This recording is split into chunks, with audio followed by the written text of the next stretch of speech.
Good evening and welcome to the Greg Tompsett Sports Show. Tonight, we are going to be doing a 32 GM live mock draft with our friends over at walkthemock.com. I am joined by Thomas DeLaus of Buffalo Late Night and our friend Chris Seth here with us at the Greg Tompsett Sports Show. And tonight, we're going to be going through kind of talking about each of the different picks as they happen. We've already had some drama right off the bat. The GM from Chicago has shocked the world and gone Drake May and let Washington simply snag Caleb Williams with the number 2 pick. So I like it. People are already shaking things up. We've got a flurry of chat discussion going on with trade offers, and people are already trying to move up and down. So we'll kind of be going back and forth monitoring here. I know the GM for Atlanta already reached out talking about wanting to move the 8th pick. I think a bunch of people are bidding for it. I don't know that we're in position for a bidding war, but Thomas, I'll start with you. Here we go. What are the Patriots doing? Jaden, it's got to be Jaden Daniels, right? Okay, Jaden Daniels. Yeah. So, as we get to now the first 3 quarterbacks off the board, I know, Thomas, you've talked on your show and some on Twitter about kind of the Julio Jones type Godfather offer that it would take to go up and get one of these star receivers. What is your case for that? Hey, I know it's, I think everything I've seen would be like our first and second, next year's first, maybe next year's fourth. That was about the equivalent of what Julio Jones went for. Maybe we have to include this year's fourth, something like that. But it would be the main 3 things is our first and second this year, next year's first, and probably a little bit extra. Yeah, I mean, you're talking it's going to be darn near prohibitive. Yeah. But I think it just comes down to, in this situation, if you feel that this is a guy that transcends those values of the pick and what you get in other rounds, then I think the case can be made. I mean, if you get to 9 and Malik Neighbors or Roma Dunes falls to that position, it's hard for me to sit there and say trading a few extra picks to get to somebody that can. Just let me interrupt you real quick here. So Thor, who anybody has followed, Thor Norkelson from that is representing the Vikings here, he traded up to get JJ McCarthy, and the fastest pick I've ever seen was the Cardinals just smashing the button on Marvin Harrison Jr. Like, no discussion, no other topics. Can you imagine if Jim Harbaugh and Justin Herbert stumble into just being given Marvin Harrison Jr. at the 5th pick? It'd be unbelievable. Yep. Unbelievable. I mean, 4 quarterbacks and coming off the top is so incredible, though. If we're going to paint a picture, and whether this is, again, I don't think any of us think it's likely that we see some crazy leap up the board, but even with whether it's making that a possibility or you're simply trying to draw up the best case scenario for the most talent at the positions we want falling to the Bills, what you want to see is as many teams getting crazy about quarterbacks as early as possible. We want those 4, honestly, to go in the top 4. We want teams to then get nervous about Bo Nix or Michael Penix. We want teams feeling like they need to get back into the mid to late first to get one of those guys, because that's the path where whichever wide receiver we like here, or one of the pass rushers, or whatever it might be, if we want our options available to us, we want as many. So we talked about it in our Cover One staff chat last night. We want as many quarterbacks, offensive tackles, cornerbacks, and tight ends to go as possible. So Blake, Bowers is going to go. I don't think there's anybody else who's going to be in that neighborhood. There's a big drop off after him. The position that a lot of Bills fans and honestly a lot of us at Cover One haven't been as clued in on is offensive tackle, because we're not really looking at it. Some people have, so this group here, 1, 2, 3, 4, 6, 7. So this site has 7 offensive tackles graded in the first round. I've seen a couple that have 8. The next pick is in for the Giants, Romans. So I think it's most likely that the first 7 picks are pretty scripted, and it's some order of the 4 quarterbacks and the 3 receivers, and it's just does somebody jockey to trade up at, is JJ McCarthy 4, 5, 6, 7? Which one of those does he go to? But I think it's super likely that those are the first 7 guys off the board. And especially with the Dunes going ahead of Neighbors, I guess I'll be pretty shocked if this next pick isn't Malik Neighbors or someone trading for Malik Neighbors. And to your point, Greg, moving up to, 7 at this point, you're talking this year's first, next year's third. A couple of the fourths probably. You're talking it's going to cost a heavy, heavy price.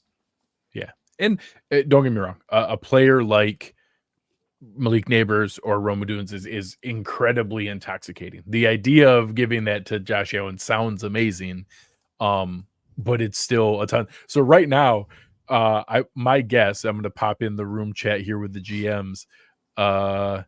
There's got to be some pretty hot discussion of the Falcons GM is mad because he's now lost his leverage because now the Titans pick has all the leverage because not that Joe Alt and Dallas Turner aren't very, very good players, but that having that last player out of that top group of the quarterbacks and the 3 receivers, he was planning on kind of auctioning off that pick at 8, and now it certainly looks like that would be the Titans. And I do think that's actually in play on draft night. I think that Titans pick is – I actually don't think Arizona's going to trade out of 4. I think that they want to give Marvin Harrison Jr. to Kyler Murray, but you never know. If somebody offers just a crazy amount, the one that makes the most sense to trade, in my mind, is that Tennessee pick. What do we got? Malik Neighbors. And, you can make a case, especially after them spending so much money on Calvin Ridley, still having DeAndre Hopkins. There's a lot to be said there of those different picks. We could always, let's see. I need to look at something real fast. So now you get into Atlanta already has a pretty good offensive line. They're probably now going to look to take the first defender, and probably whoever they like, Dallas Turner or whoever pass rusher, they're like maybe a stud corner. Yeah, you could see. We could reach out to Tennessee now that they have Calvin Ridley and Malik Neighbors and see if they'd give us DeAndre Hopkins. Never know. Yeah.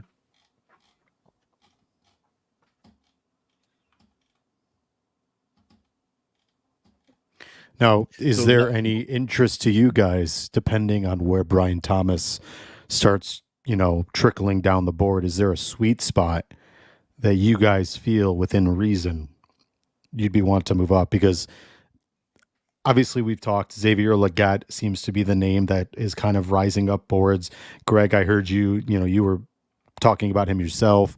I think he's a guy that would fit a bunch of different needs, both on the boundary and inside. But is there a sweet spot that you guys would be interested in potentially moving up that direction? I don't think there's anyone outside those top 3. Like, I don't want to give up what it would take for Harrison Jr., Odunze, and Neighbors, but I can at least be, compelled to look at, would we consider a move up? Because those are guys that you're not talking about like, oh, I'm not sure whether they're a wide receiver 2 or whether they could eventually step up. So we had the Bengals trade up for Joe Alt. I do think that's a good spot for Joe Alt, but it's interesting that the Bengals moved up for him. That's a interesting deal. I at least can understand that, hey, if you get one of those 3 receivers and neighbors, Harrison Jr. and Odunze, that you are at least locking up, hey, we have an elite 1A, 1B situation now and are already prepared for the post Stephon Diggs era, and that you're set up really, really well. So it's one of those things where I'd be like, oh my God, I can't believe we gave up that much. And then I'd probably get over it and would, it's never going to look good on a spreadsheet. It's never going to look good on paper. But when I go to training camp and watch, that thoroughbred trot down the sideline, I'll be like, oh, hey, look, we got one of those guys. That's fun. Once you get beyond there, I'll be completely honest. A certain content creator that a lot of folks around Bills Mafia have a lot of faith in, that hosts a daily podcast that people listen to very regularly. he's got Xavier Legette straight up ahead of Brian Thomas Jr. Like if both of them are on the board, really? he would pass Mhm. on Brian Thomas Jr. and just take Xavier Legette. Hmm. I don't think he's I think he's in the same tier. I don't think Brian Thomas Jr. I'm fine with people ranking him fourth. I don't think that's crazy. I think more teams would rank Brian Thomas Jr. fourth than other receivers, but I also think it's probably like 8 or 10 teams, and that there's probably 20 teams that don't have him as wide receiver 4.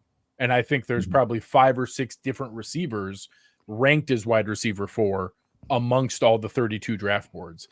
So I think he's probably the plurality. I think he's the most common of the guys that are there, but I don't think he's some like locked in. And I think he's closer to the rest of the guys in that second tier than he is to those top 3.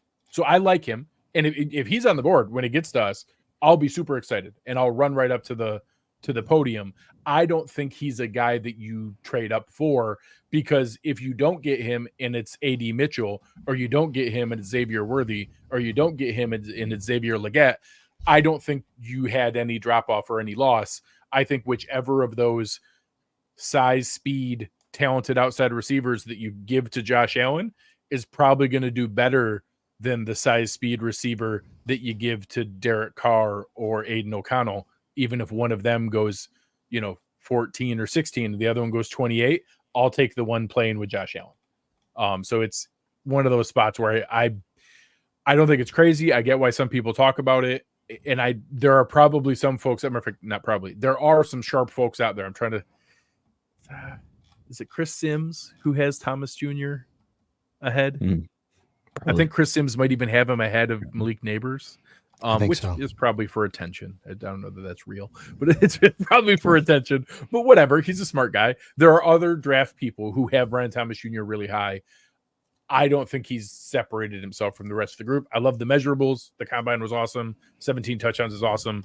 I would be super excited to pick him. I wouldn't be in a position that I'd want to trade up for him. Yeah, I think my sweet spot for a guy like Mitchell is 30.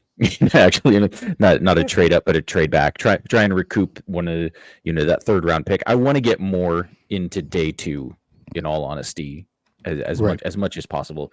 Because like Greg was talking about, like I think those top 3 wide receivers are maybe tiers 1 and 2 by themselves, and then tier 3 is like 12 or 14 guys deep, depending on who you're talking to. And the beauty is in the eye of the beholder, but there's going to be value there on day 2.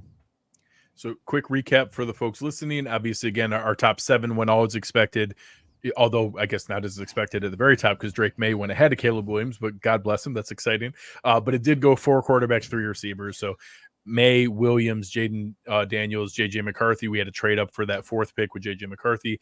Then Marvin Harrison Jr., Rome Odunze, Malik Neighbors, whatever order those go. I think that top 7 makes a lot of sense. I think Joe Alt makes sense as the next one. Dallas Turner. The Jets took Brock Bowers. So the Bears getting those. I don't like the Jets ever getting anyone good, and I do think Brock Bowers is good, so that's annoying. This one is interesting. The Cardinals taking Leatu Latu. So that is a player that I won't be shocked if he goes, 8th or 9th or 39th. We don't know what those medicals are going to do. Yeah. And, oh, darn it. Who is the Michigan defensive tackle? Mason Smith. No, sorry. Not this year. The guy who was supposed to be a top 5 pick and then tumbled because of the heart issues. And he's still playing. Yeah, I think he played with the Browns last year. Maurice Hurst. Maurice Hurst was a guy 6 years ago that was going in, and like right around now, like a month before the draft, it came out that there was like a heart condition found in his medicals.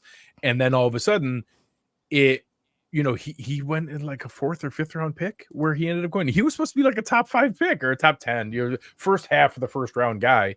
And nobody could understand, why is he still on the board?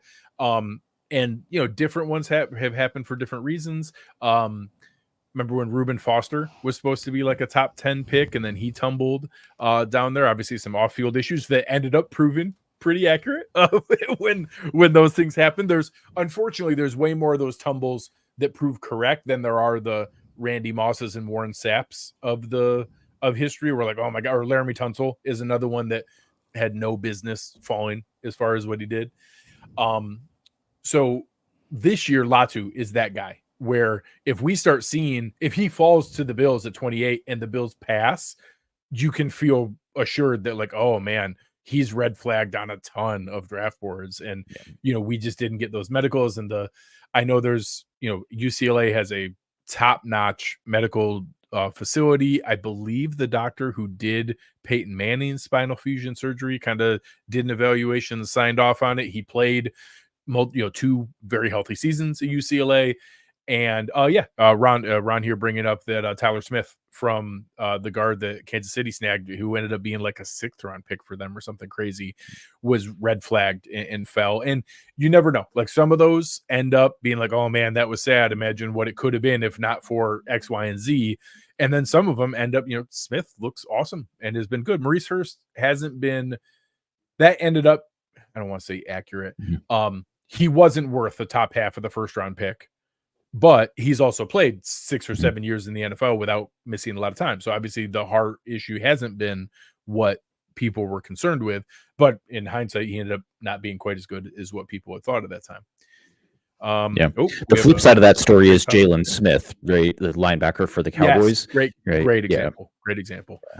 I always think of like in the NBA with like Brandon Roy. When he was coming out, and he was supposed to be this sure thing, but like, hey, we don't know if he has any cartilage in his knees. And then he proved everyone right. He was awesome in those first like 3 or 4 seasons, and then he couldn't play anymore. And like, so the people who loved him were right because he was awesome. And then the people who were worried about the long-term health were right because he couldn't play anymore. And you never know when those things happen. It's just crazy scary. As Roy was bringing up here, if we can get Malik Neighbors a gas mask or something like that, gas mask, that would be awesome. I'll chip in to mail it to him. What would be today's he doesn't equivalent of a open gas doors mask? for old That's ladies. probably a dangerous conversation. Yeah, he doesn't take his cart back. That kind of stuff. Yeah. We can start vicious rumors of. Yeah, I've heard that he doesn't even like puppies. It's crazy. He doesn't tell his dog Big Stretch in the morning. He tells all dogs, you're not even that good of a boy. He viciously supports Fanatics jerseys. Wait, I haven't seen. So I forgot. I remembered all the like warm up things and how ridiculous it was. Have there been any like faux pas? Just last night, the Yankees. Just last night, yeah, Judge's jersey looked like he jumped in a pool. Yeah, it like he might as well have been fire hosed. I mean, it was ridiculous how drenched and sticking that thing was on him. I mean, and it's April. I mean, sorry, it's March. Like it's cold. It's not even that hot yet. It's not even hot yet. Yeah. So a quick update here, some stuff that we want to root for and one we didn't. So we've now seen an early rush on edge, which I think probably we'll talk about as it gets closer. Maybe I'll ask after this. We want to see the run on tackle. So we've seen only Joe Alt and Fashanu from Penn State go so far. The first corner to go, we had Terry and Arnold go here. We have our Mac friend coming up here pretty soon that we should see. And again, I am, Aaron and I talk about it on our show. I am not a draft person. I wait and then I cram and cheat off of all the other really smart people and go and find their work later on and learn about it. I'm not going to spend a ton of time on offensive tackles and cornerbacks and stuff. I'll find some mid-round guys that I like, but I'm just not going to be that concerned with it. I was going to say, how many picks did the Cardinals have? But I forgot they traded down from pick 4. So this Cardinals guy's wheeling and dealing. He ended up with Latu, and now he moved back up for somebody right here. Quinyon Mitchell is the other Toledo guy here. Yeah, Hugo, I just got to say, in regards to your comment about Sammy Watkins and that trade would have been good had the Bills actually had a quarterback and Sammy Watkins wasn't his own demon. So the trade in and of itself was not a bad idea, and it shouldn't detract you from doing it again because of the circumstance. And I'll use that in the same way that Aaron Mabin has nothing to do with Chop Robinson.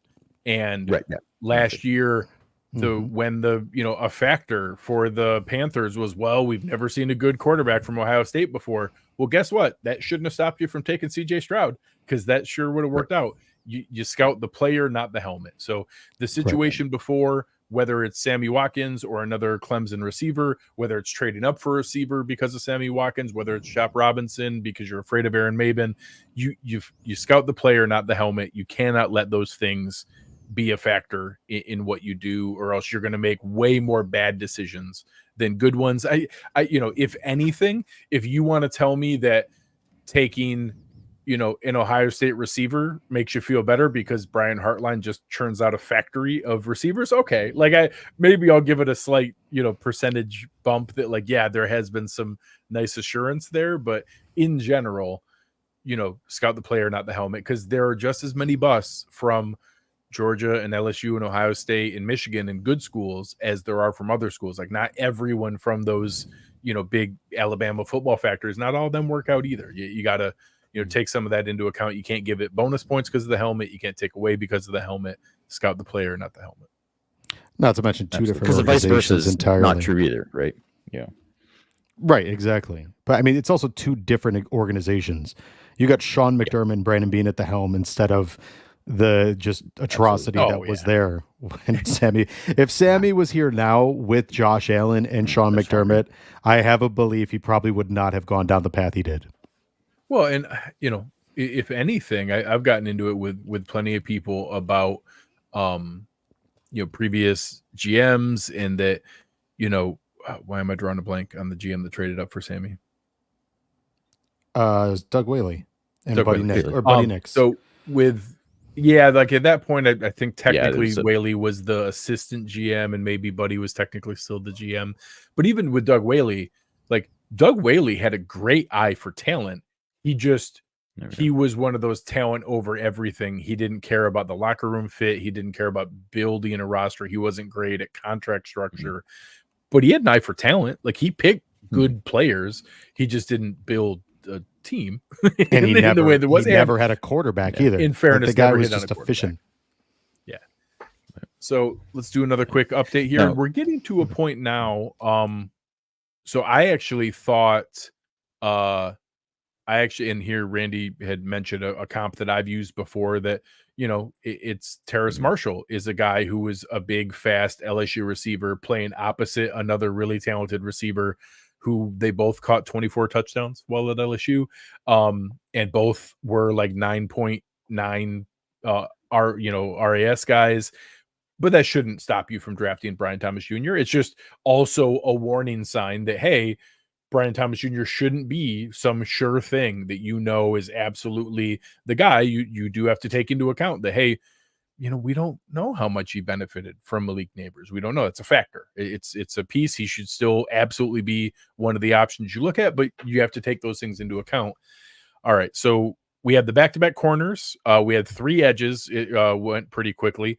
Terry and Arnold and Quinion Mitchell both went. We got another pick coming in here. The Rams go. The Rams have a first-round pick. It's so crazy. They take Johnny Newton. Okay.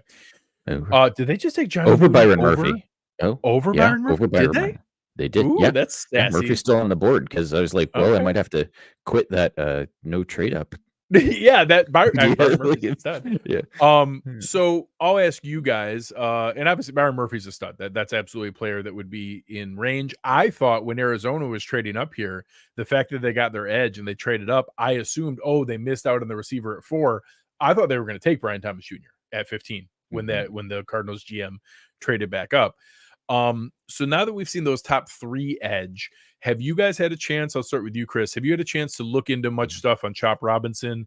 Or I know there are other edges there besides him, the Braswell from Alabama. Yeah. Other than I haven't looked at edge too much. I was too focused on defensive tackle throughout, leading up to this point in time. And then we went, of course, and filled that position, and it looks more likely that edge might come in the draft. But other than somebody like Latu, who I'd seen clips from with Eric and Ant, I haven't looked at all at Braswell. I'm going to lose his name in my head. Both But Robinsons. Dallas Turner, Robinson, Dallas is- Turner. I don't think there's much chance he makes it to us. Yeah, We are getting our tackle run here that we need to push us talent down. So Fatanu went, who is, don't confuse Fashanu and Fatanu. Those are both separate defensive tackle or offensive tackles. So Fashanu is at Penn State. Fatanu is Washington. Now we just saw Marius Mims, who's like the largest human on earth. He's like what, ginormous. 7'1"? That's crazy. His and Byron wingspan Murphy really is still there. Wow, Byron Murphy. He's probably not going to be there anymore after the Dolphins. Yeah, correct. That what a fortuitous fall that Dolphins would be actually want to trade out right now. Oh, really? Oh, do they? That's interesting. So but other than Chop Robinson that, being a little undersized, I don't know that much about him. Yeah, he's a guy that I'm doing some more work on, trying to get a better feel for. I know Darius Robinson is kind of a tweener that can play multiple roles and might be able to play some of the Shaq Lawson strong side edge, but also play 3-tech on passing downs and have some versatility there, which the kind of room we have right now, I don't hate that kind of versatility as an 8th defensive lineman. I kind of like that ability there. I don't know that I wanted it pick 28. I'd probably rather whoever has the highest pass rush upside. And I know some people like Braswell. Some people have him as a first round guy. This Damion is the name that you'll hear. Chop Robinson is the guy that everyone will call him that. Again, Byron Murphy's a stud. Like if he keeps falling, that one's going to put us in a tough spot. Yeah. Now Darius Robinson is a name that had a lot of versatility. Both DT and at end. That would be a name that would fit a lot of different backup spaces on that roster right now. If they're looking for additional rotation capability. Byron Murphy to the Dolphins. I would hate that. I would be legitimately annoyed if they stumbled into Byron Murphy on draft night. They don't deserve good things. They just don't. They don't deserve good things. No, only bad things should happen to people. Selfishly, I kind of hope he goes in front of us because I want us to be forced into a wide receiver like nobody has ever been forced into a wide receiver. If all of a sudden Latu Thomas is on the train. if Latu or somehow Jared Verse or whoever, like somebody like awesome at another position falls. But if we're in this position and the top 3 edge rushers go, the top 2 defensive linemen go, we're now in a spot where we've got 1, 2, 3, 4, 5, 6, 7 picks still. 6 picks still. We're looking good for even a trade back at this point. What do you guys think about cornerback? Sorry. So this is an interesting spot where some of the depth of the wide receiver class is also the reason a lot of other GMs might wait because they feel good about who they could get in the second round. Whereas we're at the tail end of that group. So I wouldn't hate starting the next run. To your question, Chris, I know Anthony Prohaska has made a pretty strong case that maybe corner should be a little bit more of a discussion. I started talking about it on the film room. I agree with it in the sense that it's should be more in play in that 2nd, 3rd, 4th range than what we think. I don't think it's genuinely in play at the first round pick because not that our first round picks automatically need to come in and start. That's obviously not that simple. But we're now in a phase from a roster building standpoint that we need guys who can contribute. Cooper DeJean going there, whether he's a corner or a safety. We'll see how he's utilized. A guy there that could be. I don't think that a spot where we have Rasul Douglas, Christian Benford, Kyer Elam, Taron Johnson, all in position that we would spend another first round pick. Maybe, I guess, if one of those guys, they had a really highly graded player fell that we didn't understand. I guess I could see it, but I would be pretty surprised myself. Yeah, DeJean would have been the guy for me that I would have considered there because he could have been an additional, piece at that need for safety. And I basically want to see the amoeba backfield at this point. Teron rotating with Beck, rotating with Rasul. Like I want them all everywhere. I wouldn't even count DeJean as a corner in my mind. I think that he can play corner, can play safety, can play nickel or star or overhang or whatever you want to call it. I don't think we would take him at 28, but I wouldn't freak out. Like, okay, that's a guy who can come in. I want to be able to tell myself a story that our first round pick has a path to start day one. And if we take a guy, let's say it is a Quinyon Mitchell, who is a really good player, I think, all right, so now we're going to bench Christian Benford, or now we're going to wait late and move him to safety, or now we're already planning for Rasul Douglas to leave when he's our cornerback one. It's just one of those spots where, okay, I guess that's not the end of the world, but I'd like to see a little bit more here. But a guy like DeJean, I could see the path where, hey, we can get him on the field right off the bat. Dude, this Cardinals guy's going crazy. Although he did trade down again. So I would They're get my taking guess. JPJ. Yeah, Detroit had to have moved up to make sure they got Jackson Powers Johnson. That's my guess. We'll see. Which, I guess, to Thomas's credit, it would remove the temptation.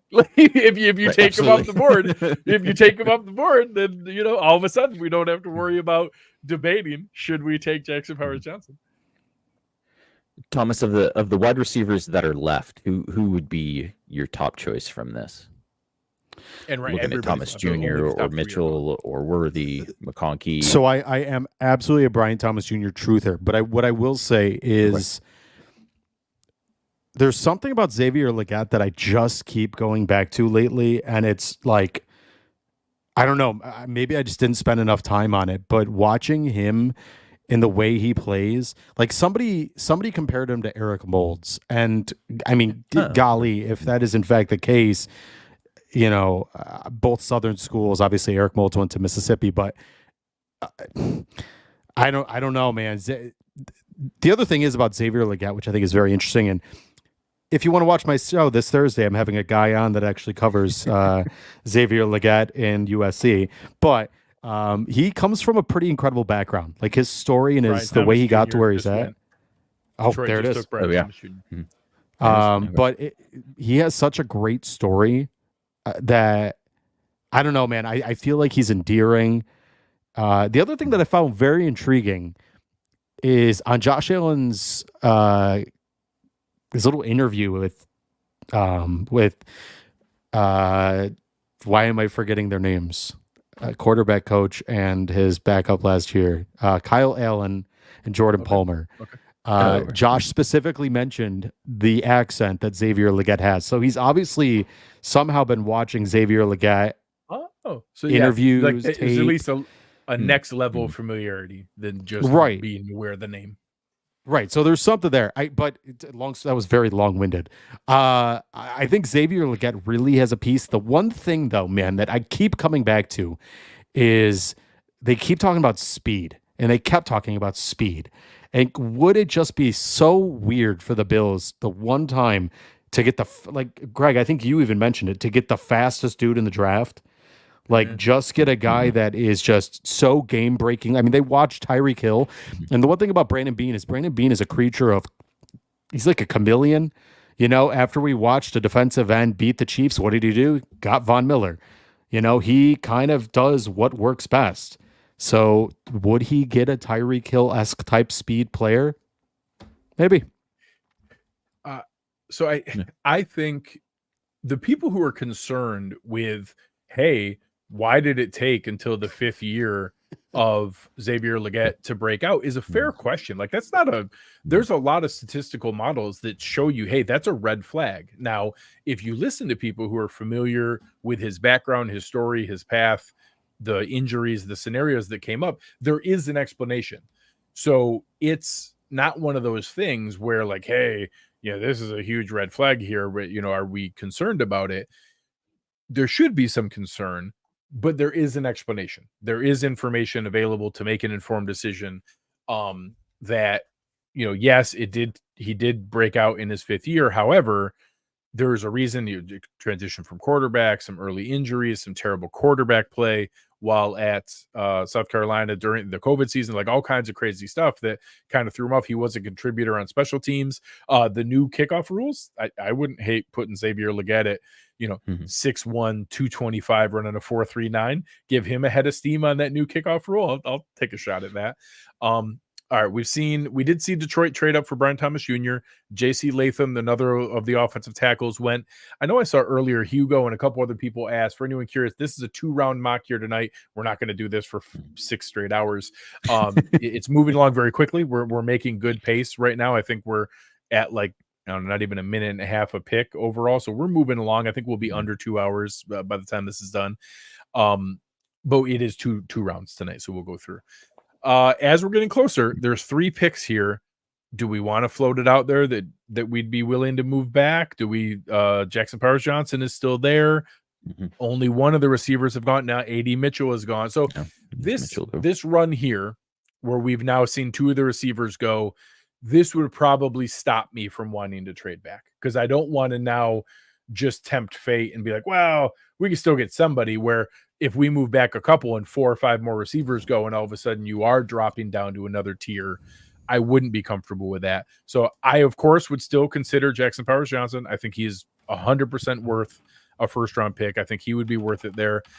I don't like Chop Robinson enough or know enough about him right now to make a case over him. Any of the other guys here, I'm not going to make that case. I know some people have wondered, could Graham Barton play inside and play him at a spot there? I would simply take Jackson Powers Johnson.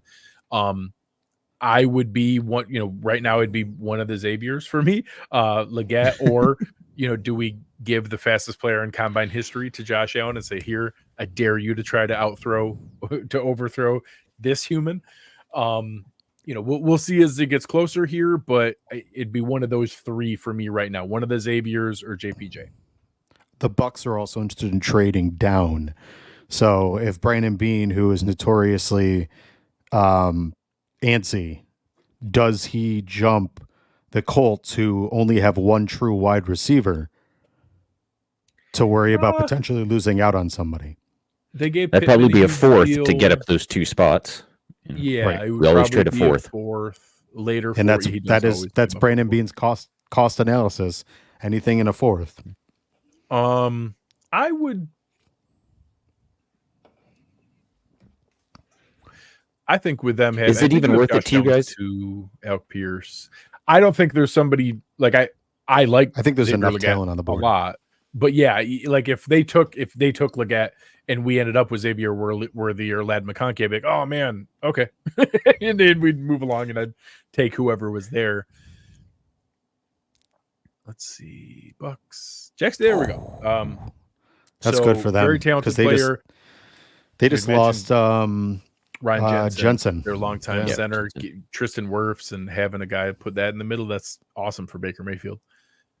So yeah, right now I would just I'm going to take the receiver named Xavier that they don't pick. This is probably where I would lean right now. Is it worth it to even look at edge at this point? I don't even know. So I will say, come draft time, I think there's a case. Chop Robinson, I think, is a legit pass rusher and a guy who is like that 6'3", 250, like that kind of player that is the like edge rusher, bending the edge kind of player that we could be interested in. I haven't done enough work on him to feel comfortable to make the case over a receiver, but I do think him and Jackson Powers Johnson are the kind of guys who could make a compelling case for that. Xavier Worthy. So there we go. The choice is basically made for us here. I think this kind of run, again, we'll keep an eye on the clock so I don't filibuster ourselves here.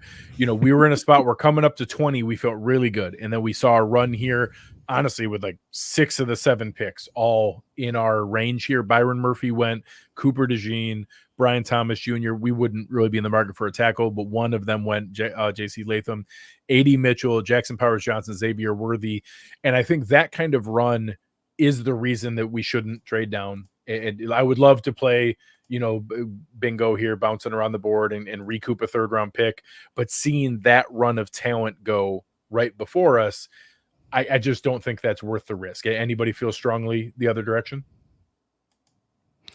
No, I think you're in the right state of mind, to be honest with you. And like I said on my show the other day, when you start getting too cute, that's when you run into issues. And I think that the Bills don't want to run. If you like somebody, and I've said, if even if they are outside the realm of too much, like if maybe instead of, you're at pick 28 and they're ranked 40, there's sometimes I just say take it without the risk. We did get an offer of a 4th and a 5th to drop down 9 spots, which I don't think is crazy. And honestly, like, just it's not a third. There's a chance that we could drop down there and still get Xavier Legette, but it's one of those things where if we all of a sudden see those picks go, I just wouldn't forgive myself. And I'm going to go ahead and lock it in.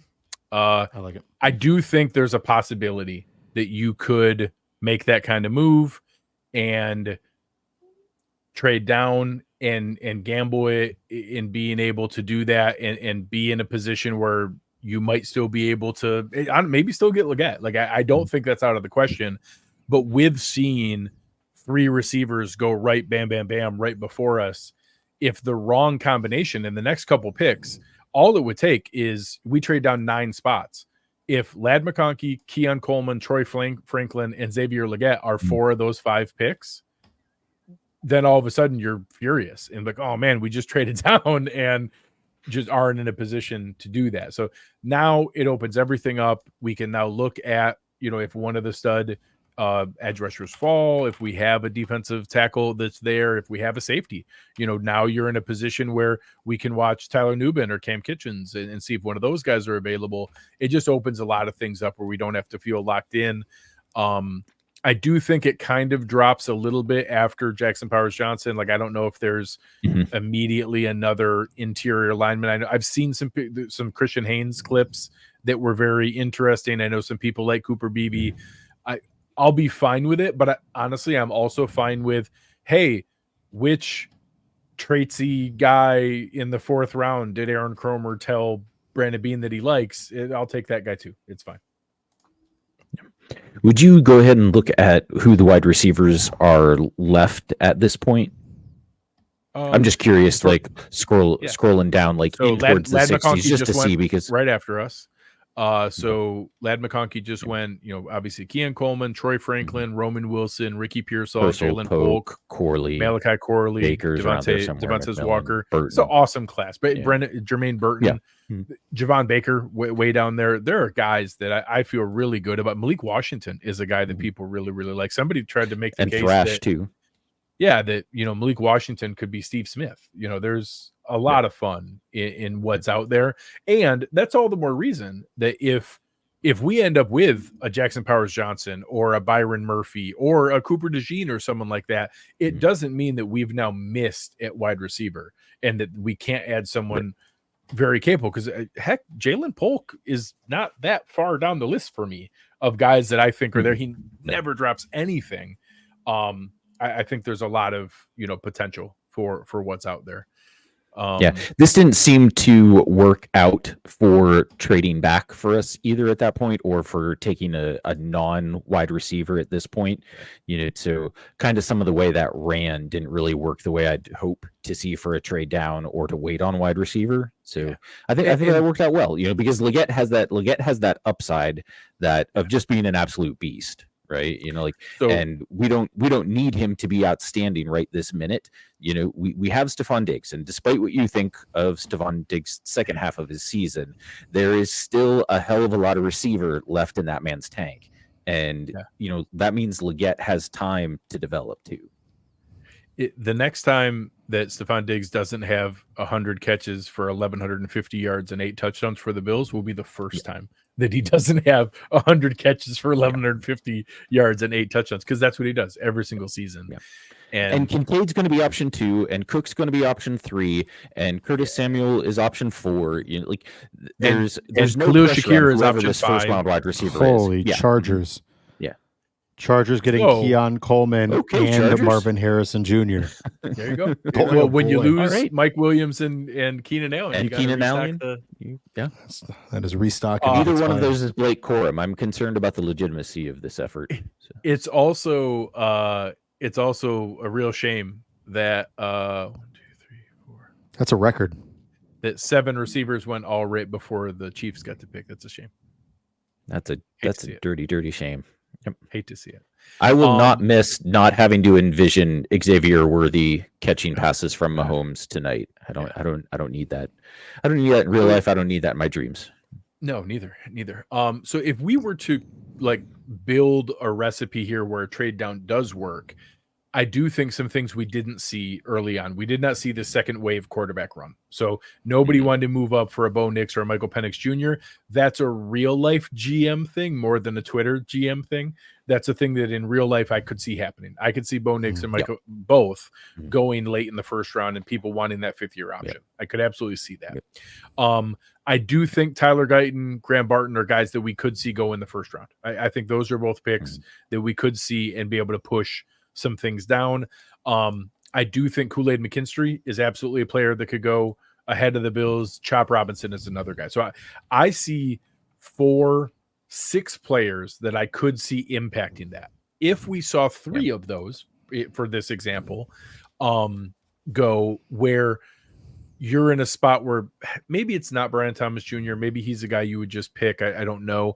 But if none of the receivers had gone and you were in a position where all the receivers are on the board, that almost makes it easier for me to move down, because then there's less risk of, even if there is a run where 4 or 5 of them go, there's still one of them left.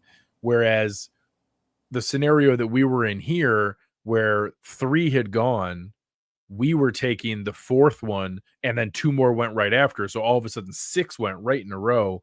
That's the scenario where, hey, I don't want to risk this here. I don't want to run the risk. But if all of a sudden everybody was on the board at 28, that trade down 9 spots, and again, maybe we haggle, maybe I get a 3rd out of it instead of a 4th and a 5th, whatever it is, but a slight trade down into this range right around here where there's, you're moving down a little bit, but you're still staying within range where it can't, lose you too much. I think all of a sudden that becomes a little bit more interesting. Yeah, it just seems like such a mistake for the Chargers to reach for a second wide receiver when they need a right tackle and a cornerback, like with McKinstry and Barton and Guyton. That's very much it's fun. That's a Twitter fun mock draft thing. Yeah. That's a Twitter GM. He's going to get praised on Twitter. Good for him.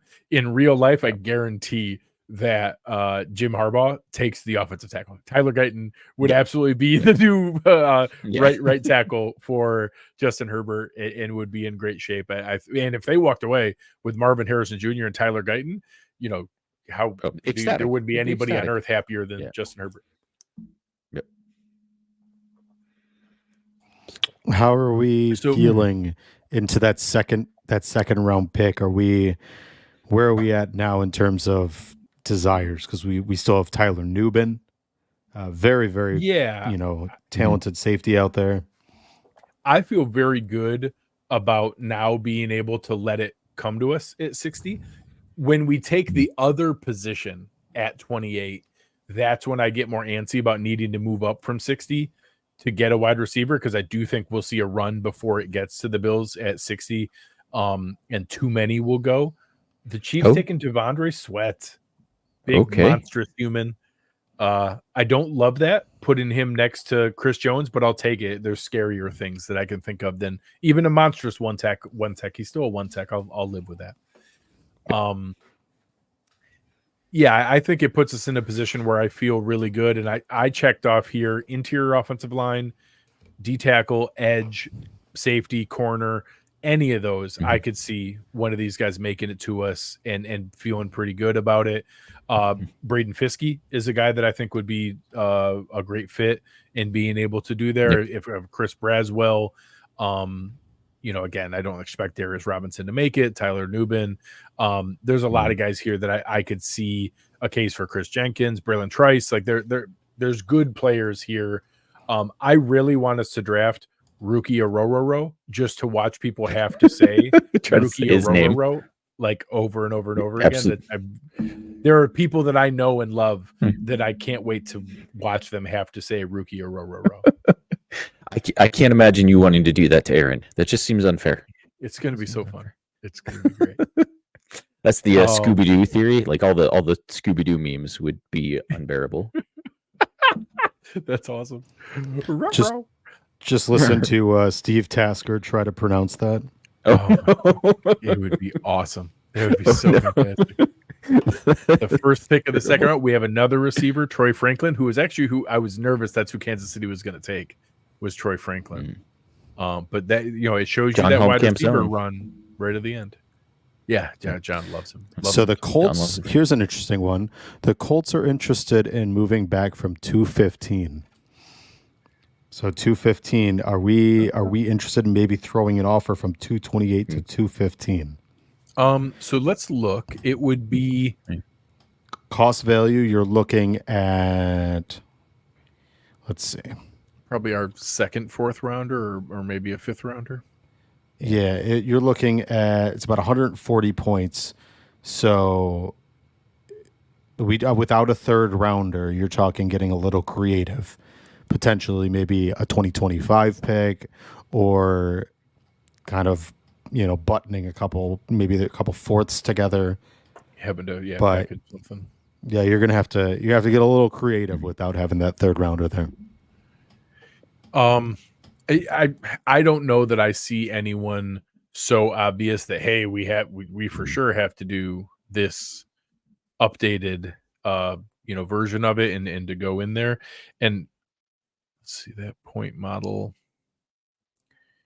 Yeah, so even looking at like the adapted one, the Rich Hill version, he wants 40 points, which it's still about the same. It's so more than our fourth rounder. And I don't know that I'd want to get creative and have to come up with something different to move up there. Again, if we flipped it around and say we took Jackson Powers Johnson, or we took Chop Robinson, or we took some other position there at 28, and we were now needing a receiver and worried about this run that we just saw happen. And there goes Tyler Guyton. And that we were sitting there going, oh man, we can't let it go any further. We need to go get Roman Wilson, or maybe we were trying to move up for Troy Franklin, who was just there. Then I'd get a little more desperate and I'd be willing to do, hey, do we need to move our 2025 second rounder to be able to move up and be able to jump way up here and get one of these receivers before they go? But again, instead of getting cute and moving down, because I guess this is a good time to look at it. The pick we were offered is the next pick. And if we had traded down there, look at the best receivers left. We would have just traded down and watched Leggett, McConkey, Coleman, Franklin all go. And we would now, I like Roman Wilson. I like Ricky Pearsall. I like Jalen Polk.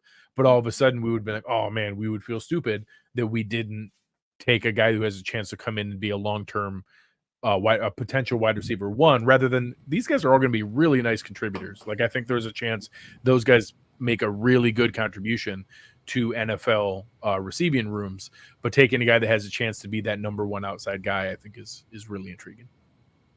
Yeah, we really need to see a run at the ahead of us for cornerback, tackle, get a couple other of those quarterbacks in there to make trading back worthwhile for us, and that didn't happen here. Yeah, for sure. If we see guys move up for those two quarterbacks, more offensive tackles go. We saw Guyton go after us. Barton's still on the board. If those two both go, Darius Robinson is a guy who could go ahead. If we see more of those moves happen again, but more of the corners go, all of those things could put us into a better position to where maybe then we could get cute and maybe move down a little bit and feel better about it. Because again, the whole point is we need to be able to move down in a way that we can't get caught, with our pants down here where, we get too cute. We move down and we thought we were only moving down 10 spots, but 5 of the guys we wanted in that run went, and now we don't have it left.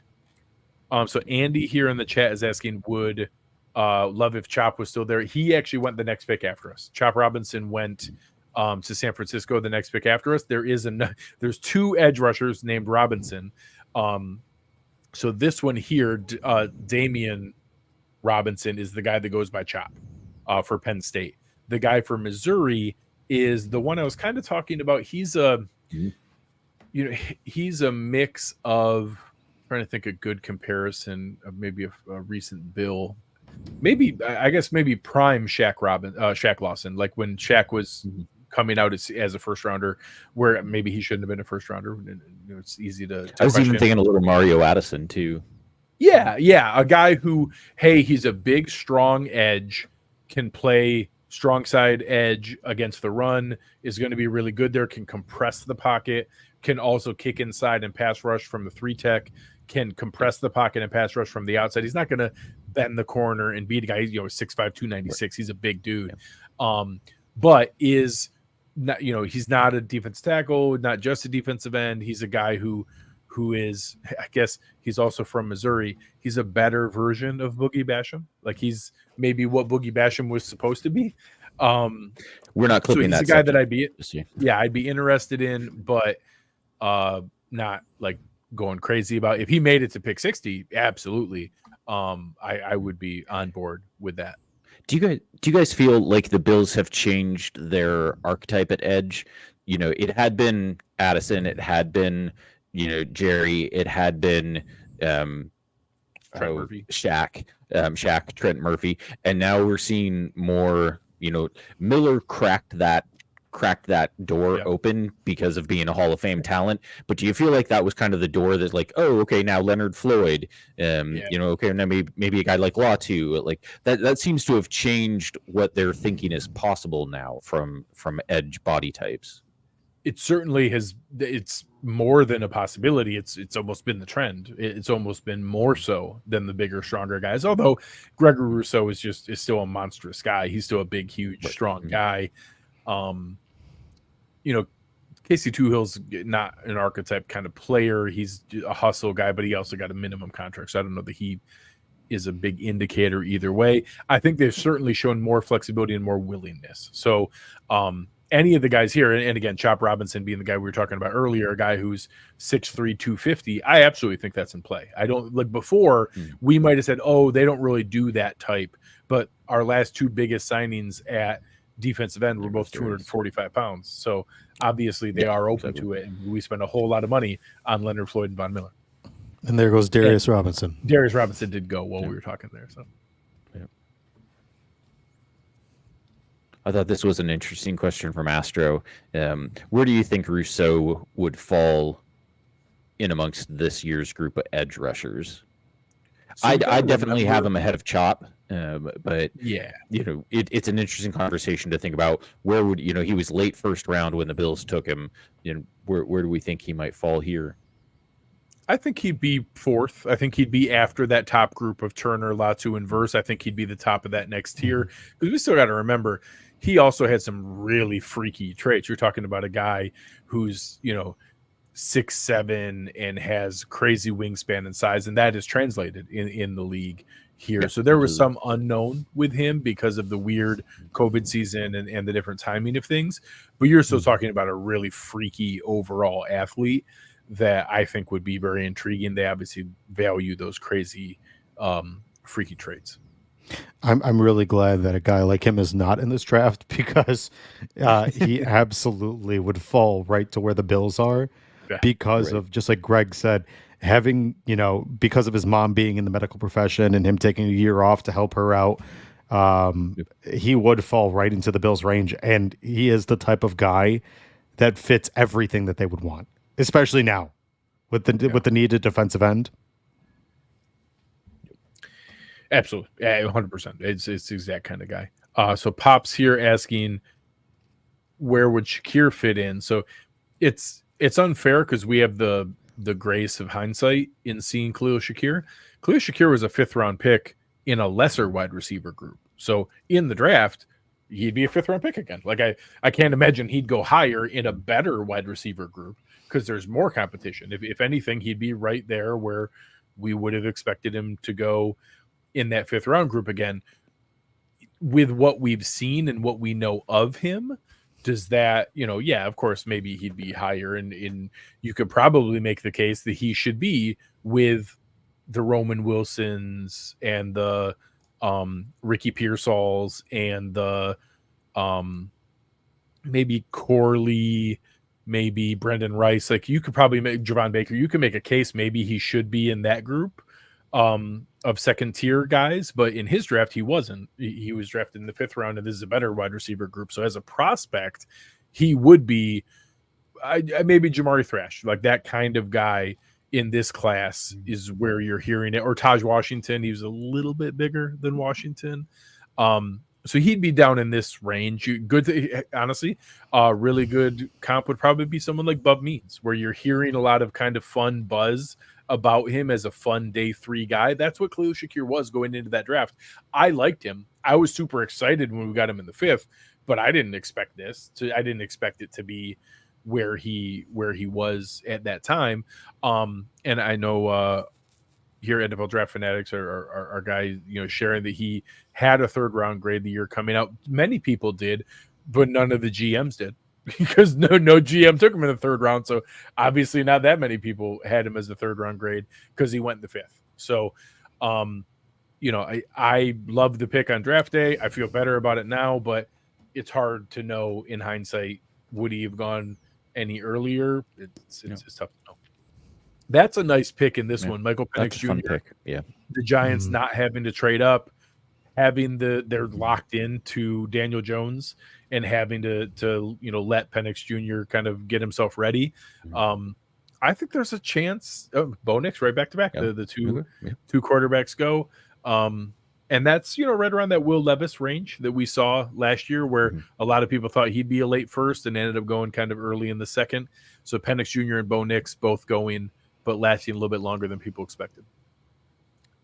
We still got a little ways to go. In terms of where we're at right now, if Tyler Nubin starts to slip close to us, do you care on waiting or is there not enough desire for you to want to go after him? So let's build ourselves a queue. So Nubin, Fisk. Where is it? I apologize. Our friends over here at Walk the Mock, I should know what I'm doing more than I do. Where did I just put those? Like where? Okay, here's queue. Here's the draft queue. Let's do this. Okay. So Braswell. Chris Jenkins. I'll play with the order here in a minute. Cooper Beebe. Twice. Who did you say? Yeah, could be Cooper Beebe. Yeah. To some of the interior offensive linemen. Even Christian Haynes as well. I think he would be a really nice fit. Both of them. I'm going to put Rook Scooby-Doo was right there. And I'm putting Dwayne Carter just because the case that was made from he's why I won a 3rd round pick primarily. Yeah. Yes. Honestly, I would even say TJ Tampa, to be honest with you. I think is a guy that probably, if he was to fall close to them, would be in their radar. Kitchens. Yeah, and the Ant is high on Kitchens. Yeah. That's safety. Well, Kitchens is also a guy that played under our new defensive backs coach. Yeah. So good pull. Definite some correlation. I like Kitchens. Thomas, I've asked Greg this earlier, but are you convinced that McGovern is the center, or is that wait and see what happens in the draft? Oh gosh. So the one thing I keep kind of just like circling in my mind is Ryan Bates, right? And the reason I say that is they did at all costs try to keep Ryan Bates off the field because having that 6th lineman was so beneficial to them, and David Edwards presents that to them. So I wonder if they can find somebody that they can slot in at center, put McGovern back to where he was at left guard. Does that allow them to have Edwards as that off the bench 6 jumbo package lineman? Yeah. I mean, I guess another option too is if they. Yeah, I guess another option too is if they do like McGovern at center, then is Edwards still really that guard? So right, that's also true. Yeah. And then you look at a Christian Haynes, absolutely. Yeah. So the way that we built this queue here, I think the top 3 are guys where I don't know that any one of them is one that like, oh, we have to go get that one. But Chris Braswell, Tyler Nubin, and Braden Fisk are all guys that I don't think are out of question at pick 28. I think there's a possibility if the board fell wrong, any of those three could be a guy that we could pick at pick 28 and be like, all right, okay. I mean, that's the spot we needed, and it's a talented player, and I can get my head around that. So if we go a bit further here and we get to where two of those three guys go, then you get to where, like, okay, maybe a small trade up. We're also far enough down now where, again, in 5-6 more picks, if we get to a point where one of those three is left, I'd be like, maybe I'll give up that second, fourth rounder to go up and get another one of these guys. So really, it's now the waiting game of, okay, how many of these can we wait for? TJ Tampa, okay, a guy who was on our queue but not at the top. So I feel like if Braswell is there, that would be really hard to ignore. I mean, and he doesn't have everything you want in an edge. Obviously, he's still lasting around. But when you lead the SEC in sacks, there's potential there.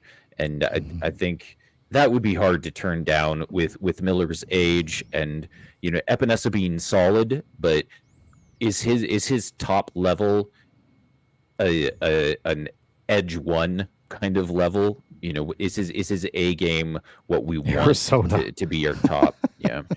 Yeah, Arizona's like going to break the record for draft day trades. This guy is working the board.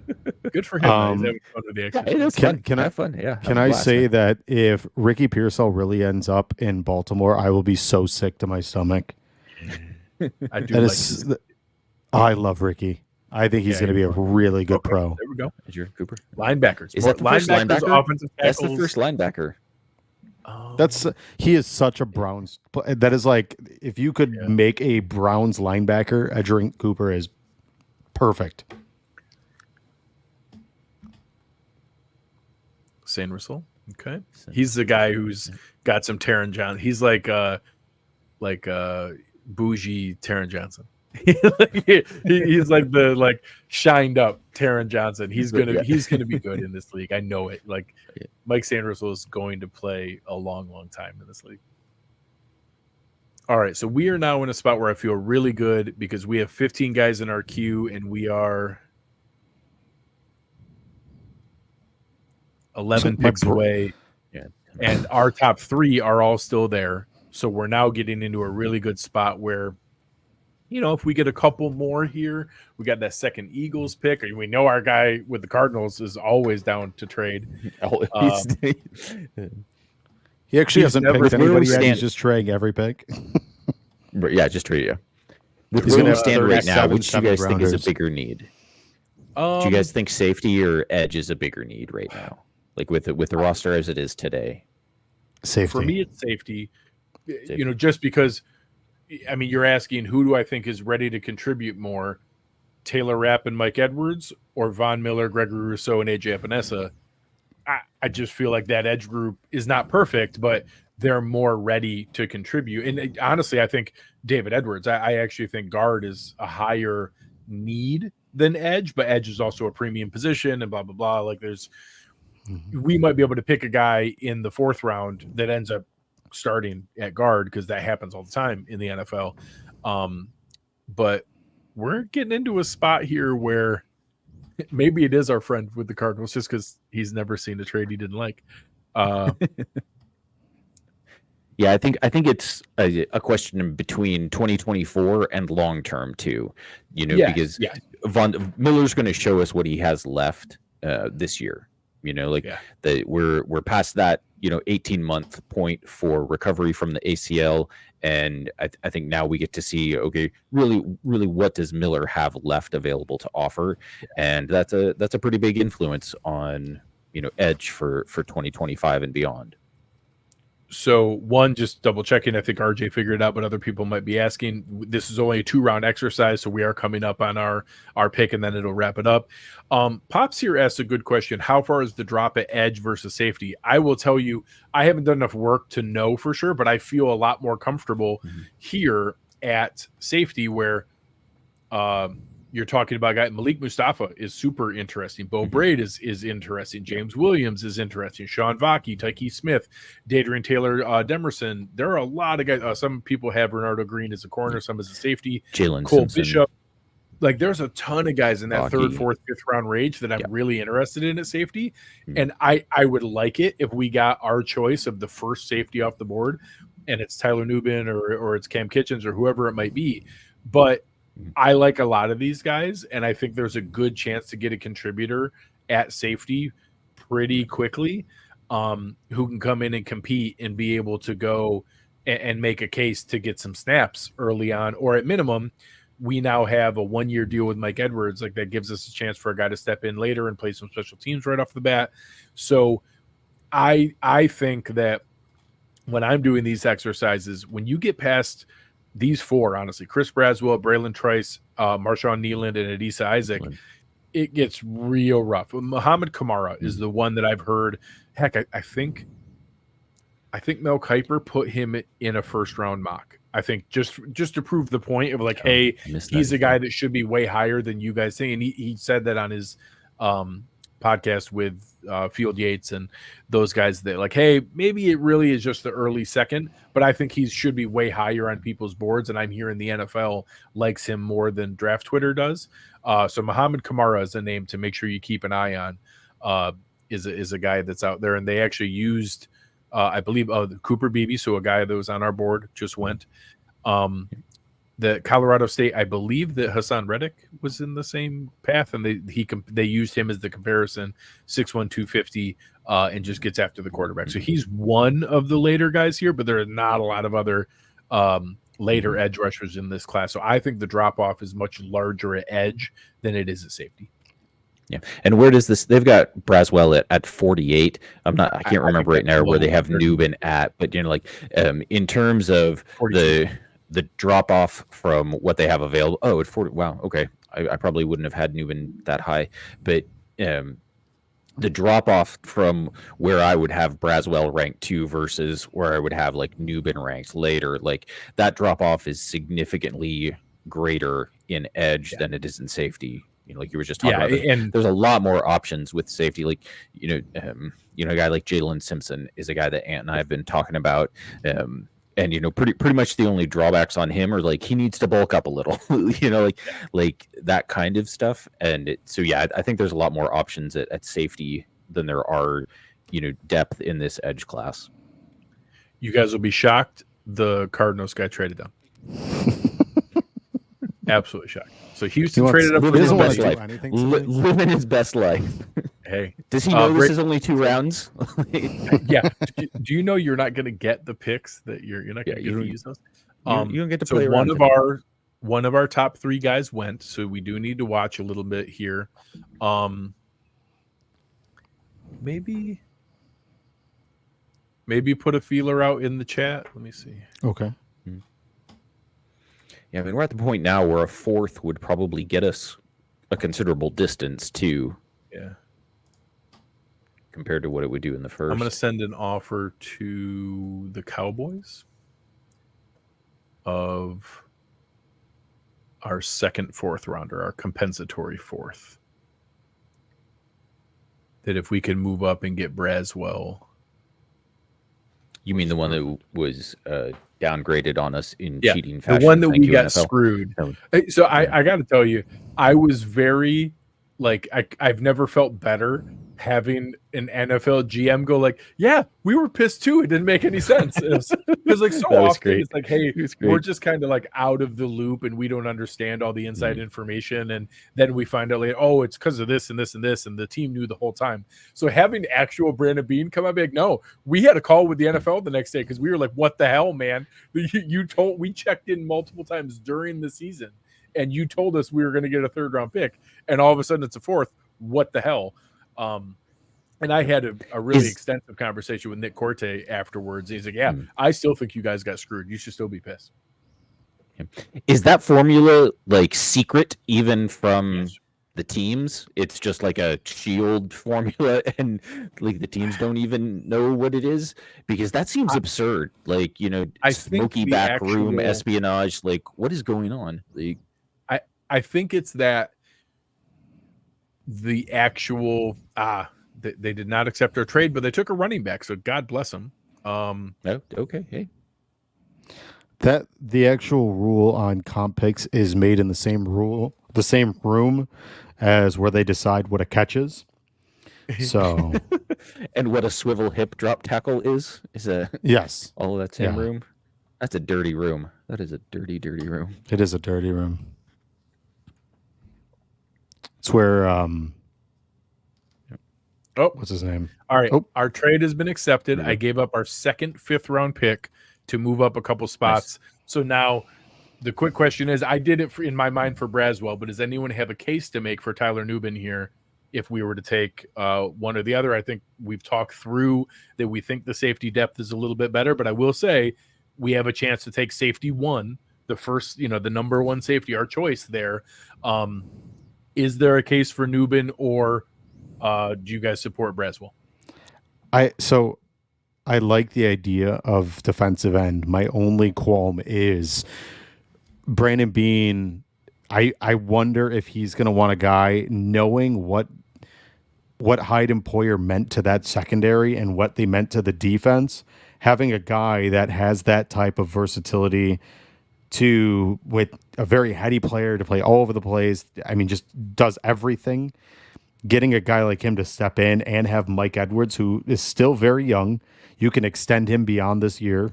If halfway through the season, work on a contract, now you got your 2 safeties for the next 5 to 10 years again. And then you're shoring up your defense. I like defensive end, I do, but my problem is with that is we've already got Epinesa, we've already got Groot, we've already got Von Miller, at least for this year. So you're talking a guy that's getting 30 to 40% of the snap share, as Nubin is 100% of the snap share. If he beats it out, I do think there's a chance that even if you pick him here, Edwards and Taylor Rapp are still the starters for this season. And my argument here would be to make Epinesa a backup in the rotation. Yeah. So, but yeah, I'm going to go Braswell. I do think that some of the position premium comes into play, and for me, the biggest one is the conversation we had with the drop off. I think that there are right now. There's literally no safeties gone yet. No safety has been drafted yet. So I actually, here the first one just went, and it wasn't Tyler Nubin. No, it wasn't anybody we talked about even. Here, hold on. I'll wait. That was the Packers after they signed McKinney. Okay.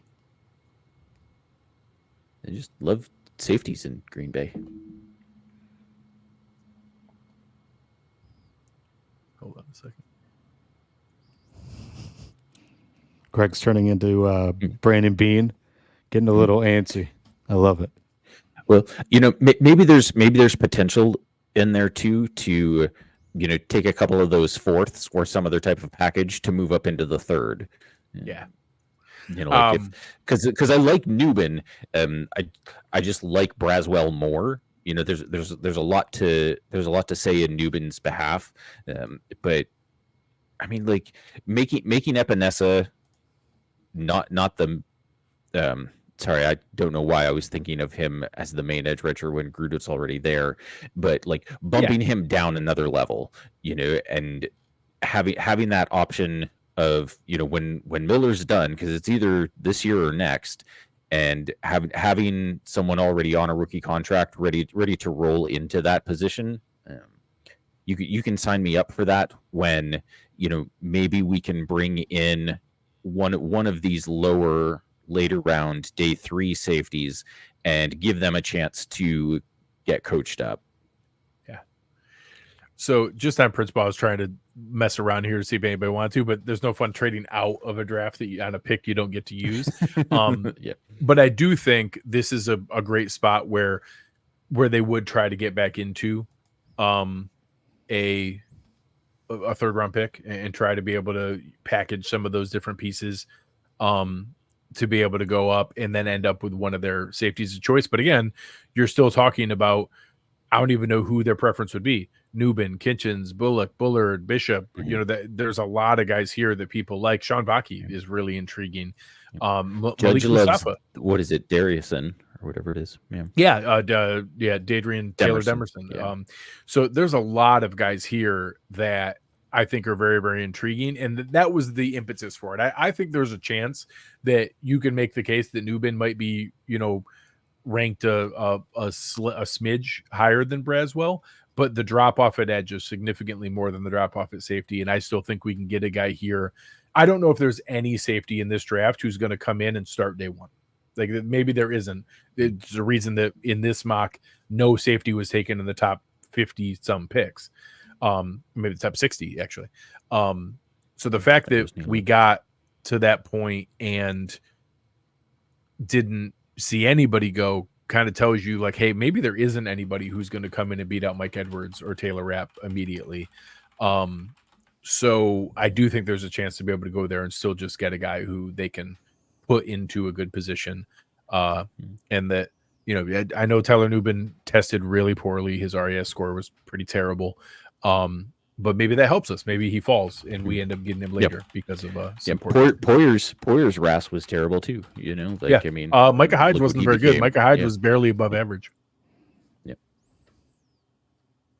All right. So final thoughts. We ended up with a receiver that we really like without needing to move up in the first. We ended up getting a guy that honestly I think is graded much higher than where we got him, all the way down at pick 57. I think that's a really nice spot. We got ourselves an edge rusher and a receiver. We still have plenty of ammo to have fun on day 2. Instead of 9 picks, we still have 8 picks on day 3 to be able to mess around with. Maybe we package some of those up for a third rounder, but we'll start with you, Thomas. How were your thoughts walking away with Xavier Legette and Chris Braswell? I mean, you're talking 2 plug and play guys, two impact, a guy like Xavier Legette on this offense. I think, like you said, even on the new kickoff rule, what he presents there is impactful, but a guy that has inside-outside versatility is going to be a big-time, addition for this offense, and a guy that really, quite frankly, even if he is a little raw, he has time to kind of learn and to be an understudy, which is great. You have players that he can, under Curtis Samuel, under, Stephon Diggs, under, Khalil Shakir. That's awesome. And then Braswell. I mean, what a better situation for a guy, even if he isn't going to be a starter, to be under Von Miller, to be under Greg Rousseau, to be under AJ Epinesa and get that tutelage. So 2 very good, impact players. And with Braswell, like you said, a guy that probably should have gone higher than you did. Yeah. Chris, what are your thoughts on what we accomplished here tonight? Yeah, exactly. A lot of the similar, like if we had taken an edge at 28 or managed to trade back 29, 30, 31, somewhere in that range, and kind of flip-flopped, I would have been ecstatic. So to get them this way is works just as well, in my opinion. Yeah. And Legette has serious upside that is untapped. And we're in a position, like we talked about, where he doesn't have to be wide receiver 2 immediately. He doesn't have to be a pressured option immediately. And to bring that beast that he is onto the field, that's awesome. And on it, I'm really happy with Braswell at where we got him. I think there's serious upside to his game. I also think he's a guy that has some Leonard Floyd similarities with the length and with his production that we've seen there. Xavier Legette, I know a lot of people use the AJ Brown comp, and I think that is a ambitious comp for him, but it's not crazy. Like when you see some of the plays he makes and some of the crazy sideline catches, and I think it was Ben Solak talked about, he jumps up in the air and then levitates for a little bit. And then it seems like he goes up another level and then catches the ball, and he always catches the ball. And just having that kind of ability that we haven't had a guy in a while who is a crazy contested catch guy that can go up and do it and has awesome, strong hands. And, there were times where he's up in the air and he's already in the air and he jumped too early, and the defender has a chance to kind of fight through him because he isn't grounded to the ground any longer. And he was so big and strong that the corner couldn't go through him. And it didn't matter that he was already up in the air because he's 225 pounds and built like a brick. So having that kind of skill set is exciting. Again, if Brandon Bean did the small trade up we did and took Tyler Nubin, I wouldn't have been shocked. I think that's absolutely in play. I think those are the kind of guys with going through there. I think Bradswell's a guy that we might see go at the end of the first round. I don't think he's going to be a late second rounder. So that's a guy that I think, again, we stack that board that way. Once we saw Braden Fisk go, I wanted one of those three players. And once we saw one of them make it, we got to move up with only giving up our later one of our 3 5th-round picks, our later 5th-round pick. That's an easy one for me. I was really happy with it. We talked earlier, the way that the board fell, we saw that run at receiver go. I wasn't comfortable trading down. I like the idea if maybe Brian Thomas is there and they like him, or AD Mitchell or whoever it might be, maybe they run to the podium and make the pick. But with the run that went, and again, it started right with Byron Murphy here. So Byron Murphy went, Cooper DeJean, Brian Thomas Jr. I don't think we would be in a J.C. Latham, but Adonai Mitchell, Jackson Powers Johnson, Xavier Worthy. 6 of those 7 picks right before we picked are all guys who would have been strongly on our board. So when you see a run like that go, one, Brandon Bean has shown us in the past he might move up a couple picks to scoop his guy. If say they like Xavier Worthy over Xavier Legette, or they like Ladd McConkey over those guys, or they like Keon Coleman, whoever that is, maybe they make a small move up. But with that kind of run going, once we got past Troy Franklin, who was the first pick in the second round, if we move back some of those spots, Arizona is always a pick I reference, a pick 35. At that spot, all the receivers we wanted would have been gone. We would have moved down to pick 35. And none of the guys that we wanted would have been there. We would have been in a really difficult spot. So I'm happy that we stuck and took Xavier Legette at the pick we did. I like getting Chris Braswell and getting a powerful edge rusher. Like Chris said, the SEC sack leader, to be able to bring a guy like that in. I think that's fun. And we're wrapping up this the 2 rounds of the draft. And let's see who the Chiefs wrap up with in the final pick of the second round. They take Patrick Hall, an offensive tackle. So Tyler Nubin didn't even get taken. So you never know how these things work out. That's a spot you can move up and try to snag him in the 3rd round. I think this was a lot of fun.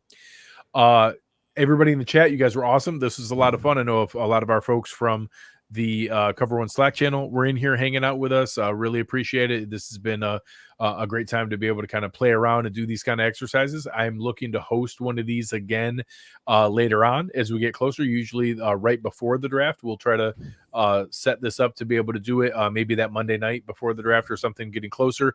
We'll talk with some of the other shows. We'll have some of our own GMs and some of the different people in there, but I'll get some content creators from across the space. Some of the guys who did it tonight. We'll do another one as people build up their boards and get a little bit closer, all the other rumors and things going on here. But Thomas, why don't you let people know who you have coming up here? You mentioned it, hinted at it earlier. What's going on in Buffalo late night on Thursday? So this Thursday night, 7 p.m., obviously on Cover One, Buffalo late night, I have Wes Mitchell, who covers Gamecock Central, big network. They do all different, USC coverage. He's going to be coming on talking all about Xavier Legette, telling his story. In fact, he has some interesting information about the belief about Xavier Legette and the Buffalo Bills from those around town in South Carolina. So be sure to tune in this week, 7 p.m. Look forward to talking to you all. Awesome. You will find Chris Seth over here hanging out with us at the Greg Tompsett Sports Show, hanging out with the guys at the film room, contributing across the board at Cover One, doing a great job. Chris, anything fun that you've been working on? I know you've done some fun different projects here with Cover One lately.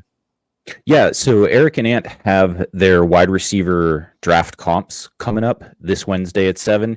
That's a show that got pushed back by the Red Wedding. So it's been a long time in the making, and they've put a ton of work into that, so that one's going to be a lot of fun.